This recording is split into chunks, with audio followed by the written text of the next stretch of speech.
Present ఉన్న పరిస్థితిలో ఫైనాన్షియల్గా చాలా ప్రాబ్లమ్స్లో ఉన్నాము. మామూలు ప్రాబ్లం, చాలా పెద్ద ప్రాబ్లం. దగ్గర 2 కోట్ల రూపాయలు అంటే నేను ఫ్రెండ్ని నమ్మి వ్యాపారంలో డబ్బులు పెట్టాను. వాళ్ళు నన్ను మోసం చేశారు. గత 4 సంవత్సరాల నుంచి ఎన్నో చోట్లను వెళ్ళాను. చాలామంది అధికారులను కూడా కలిశాను, కానీ ఎక్కడ నాకు న్యాయం జరగలేదు.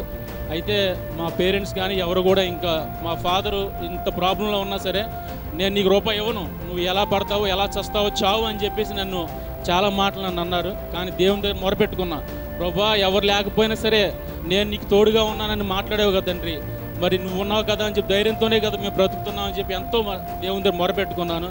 దేవుడు గొప్పగా ఈరోజు 100 రూపాయలు అప్పు చేసి తీర్చాలంటే కష్టమైన పరిస్థితిలో 2 కోట్ల రూపాయలు మామూలు విషయం కాదండి అసలు. కానీ రూపాయి కూడా నా దగ్గర లేదు.